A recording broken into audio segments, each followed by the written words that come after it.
मेरा end result है खुशहाल इंसान।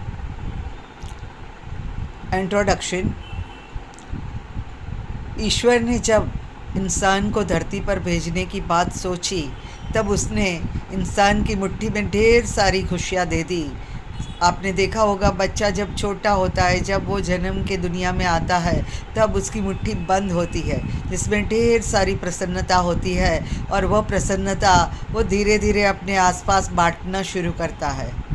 लेकिन ज्यों-ज्यों वो बड़ा होता जाता है तब ये खुशहाली, ये प्रसन्नता कहीं उसके खुद के ही दुख का कारण बनती है। इंसान खुद के बदले दूसरों के बारे में सोचना शुरू करता है, और वो हर बार जब भी कुछ गलत होता है वो दूसरे की तरफ उंगली दिखा के कहता है कि ये तुमने किया। यहाँ पे अपनी जिम्मेदारी को छोड़ के वो बाकी दूसरों की और अपनी जिम्मेदारी फेंक देता है, और बाकी की 4 उंगलियाँ जो सचमुच उसकी खुद की जिम्मेदारी है, वहाँ पे वो खुद को दुनिया के सामने नहीं, लेकिन खुद को अपने मन में भला बुरा सोचना शुरू करता है।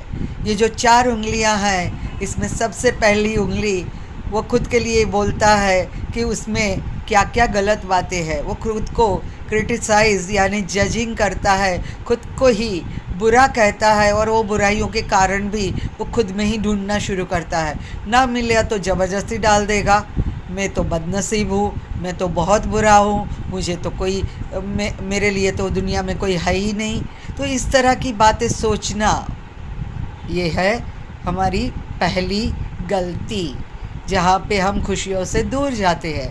दूसरा है दूसरों से तुलना करना।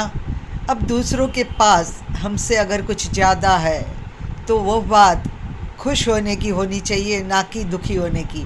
पर इंसान ये नहीं करता, और दूसरे के सुख में सुखी होने के बजाय वो दूसरे के सुख में दुखी होना शुरू करता है, और इस तरह वो खुद को सताना शुरू करता है।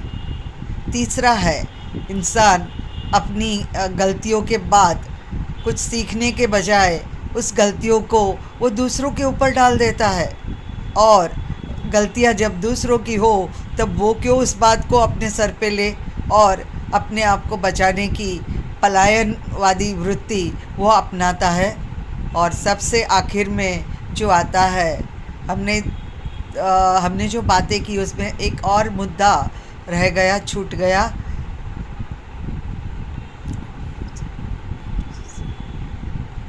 वो है फरियाद करना, मुझे ये क्यों नहीं दिया, ईश्वर ने मेरे साथ ही इतना बुरा क्यों किया, ईश्वर ने सबको तो खुश रखा और मुझे ही दुखी कर दिया।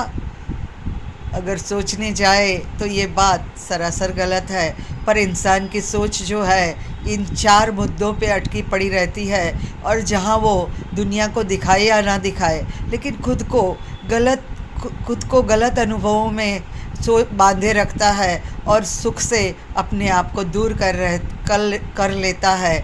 अब ये दुख जो है उसको हटाना है, और इसके जगह पे खुशहाली यानी कि प्रसन्नता को लाना है। तो क्या करना चाहिए, चलो सोचते हैं।